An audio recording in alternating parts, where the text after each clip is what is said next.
All right, hey guys, we're going to talk about dividing decimals today. This is just long division, except for sometimes the dividend or the dividend and the divisor will both have a decimal. So we've got some special rules that you have to follow when you divide decimals. So today's video is going to help you learn how to divide if there is a decimal in the dividend only. It's also going to tell you what to do if there is a decimal in the divisor. Okay, so what we're going to start with is dividing with a decimal in the dividend. The very first thing you need to remember is that the dividend is the number in the house. It's the big number that's getting split apart. The divisor is how many parts we're splitting it into, or how many times that number goes into the dividend, and of course the quotient is the answer. So those are all review words that you should already be familiar with, but just in case, it's going to be super important that you know the dividend is the number in the house. With that said, the steps for dividing with a decimal in the dividend are actually fairly easy. The very first thing you have to do when you see a decimal in the dividend is take it straight upstairs. So you are literally going to move your decimal straight upstairs. Straight upstairs. Don't go anywhere else. Don't go crooked. You take the decimal straight upstairs before you do anything else. And then you're going to divide normally. The only difference when you divide decimals is that you have to be very precise. You can't have a remainder. So I'm going to show you what to do in case you need to solve. You're going to keep adding zeros to the end of your number in order to be more precise so that you don't have a remainder when you divide decimals.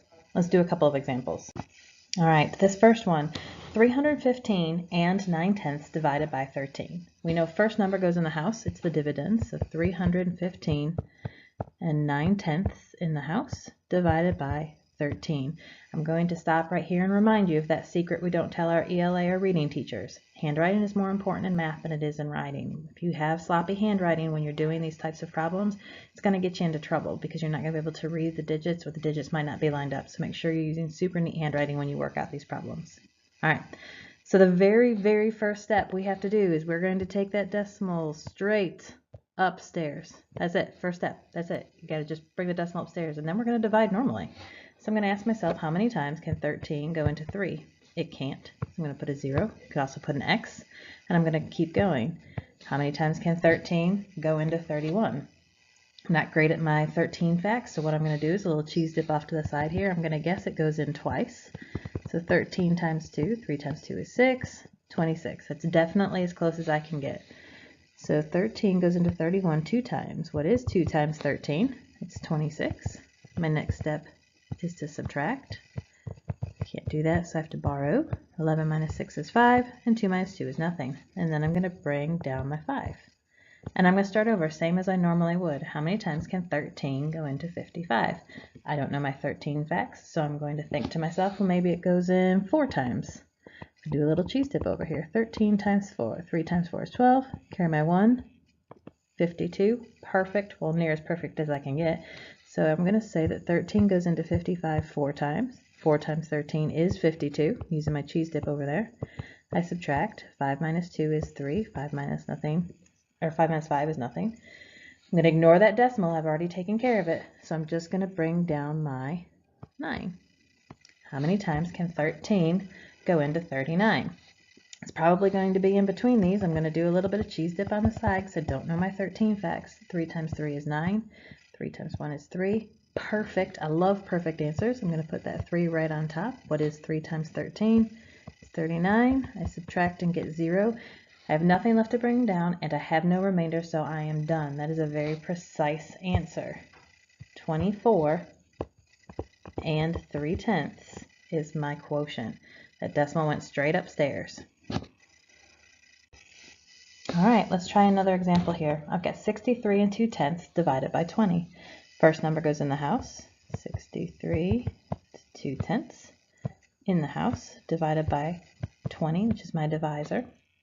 The very first thing I have to do, I'm going to take that decimal straight upstairs. Very first thing I do, and then I'm going to divide normally. So I'm going to ask myself, how many times does 20 go into 6? It does not. Make my line a little longer. How many times does 20 go into 63? Now I can use my quick trick here. I know 2 goes into 6 3 times, or 3 20s is 60, so I don't have to do any cheese dip here. 3 times 20 is 60. I know that's as close as I can get. I'm going to subtract. And then I have somebody to bring down. My decimal's already taken care of. I took it upstairs, so I just bring down my 2. How many times does 20 go into 32? it goes in one time. 1 times 20 is 20. I subtract, and I have 12. There is nothing left to bring down, but like I told you, when we divide decimals, we cannot have a remainder. The next step is I'm actually going to add a 0 to my number. It doesn't change the value of the number, we've learned that, but it is going to allow me to continue to find a more precise answer. So I've added a 0, and I'm going to bring that 0 down. Now, how many times does 20 go into 120? I think it's 6, but I'm not certain, so I'm going to come over here and I'm going to do just a little bit of cheese dip. 6. It is 6. All right, so I can put my 6 at the top. 6 times 20 is 120. That's perfect. And I have no remainder. Since I have no remainder, I am finished. My precise answer is 3 1600ths. But notice how I had to add that extra 0 to get my precise number. You do not leave a remainder when it comes to decimals. Instead, you add zeros until you have no remainder. All right, now let's talk about dividing with a decimal and the divisor. This is a little bit different. You cannot divide with a decimal and a divisor. You just can't do it. So there's a couple steps you have to take. The first step is to move the decimal and the divisor to make a whole number. So we know that means moving it to the end. So in this particular example, you'll notice I had to move my decimal one spot in my divisor to get 34 instead of 3 4/10. Because I moved my decimal in the divisor, I also have to move it the same number of places in my dividend. So you'll see I've moved the same number of places in my dividend. Then it's just like when we divide with the decimal and the dividend. I'm going to do that same exact thing. I moved my decimal, I'm going to take it straight upstairs, and then I'm going to continue to divide normally, same as I would if I were doing long division. So the difference between a decimal and the divisor and a decimal and the dividend is that you can't have a decimal and the divisor. So if you move that decimal to make a whole number, you just have to remember to move the decimal and the dividend the same number of places and then take the decimal upstairs, just like before. So let's do a couple of examples. So I've got 7 5/10 divided by 25 hundredths. First number is the big number. It goes in the house. 7 5/10 divided by 25 hundredths. All right. I cannot do this division problem. I cannot do division with a decimal in the divisor. So I'm going to have to move it. I'm going to move my decimal 1, 2 places to make a whole number 25.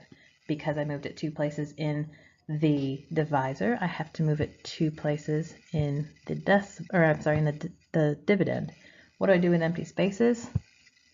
I fill it with a 0. All right, so I've taken care of my decimal. I can now go ahead and divide. My next step is to take that decimal straight upstairs. So I'm going to take care of that.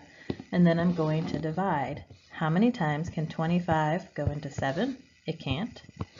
How many times can 25 go into 75? That's just talking about quarters, so I can do that in my head. 3 quarters make 75 cents, so I know that 25 goes into 75 3 times. 3 times 25 is 75, and I can subtract. Now I have a question for you. I have a 0 left in my dividend. Am I finished? No, I am not. I have to bring that 0 down. No matter how worthless it is, I've got to bring it down, and I have to start over until every space above my dividend has a digit in it. So if I look at 25, 25 goes into 0, 0 times 25 is 0. I subtract, and now I have no remainder and I have no more digits to bring down, so I am finished. My quotient is simply 30. The decimal at the end just tells me that it's 30, a whole number. I do not need it in my answer. All right, and let's do one more example. I've got 73 59 hundredths divided by 2/10. I am going to put the big number in the house, or the first number in the house, that's the dividend. I'm going to say 73 59 hundredths goes in the house. I'm dividing by 2/10. Now, when I have a decimal in the divisor, I know I cannot solve this problem, cannot do the math this way, so I have to move the decimal. I'm moving the decimal 1 place to make it a whole number in the divisor, so I have to move my decimal 1 place in the dividend. And then I'm going to take my decimal upstairs, because that's the next step when I'm dividing decimals, and now I can divide normally. How many times does 2 go into 7? 2 goes into 7 3 times, because 3 times 2 is 6. I subtract, get a 1, and I bring down my 3. How many times does 2 go into 13? It goes in 6 times. What is 6 times 2? It's 12. I subtract, I have 1. I bring down my 5, ignoring that decimal because I've already taken care of it now. How many times does 2 go into 15? It goes in 7 times. 7 times 2 is 14. I subtract. And I still have 1 more digit to bring down, so I keep going. 9. How many times does 2 go into 19? It goes in 9 times. What is 9 times 2 is 18. I'm running out of space. And a 1. I have a remainder though, so I am not finished. Remember, my next step to get a precise answer when dividing decimals is to add a 0 at the end. This does not change the value of the number at all, but it does allow me to find a more precise answer. I added a 0. I'm going to bring that 0 all the way down. I'm running out of space here. How many times does 2 go into 10? Well, we know it goes in 5 times because 5 times 2 is 10.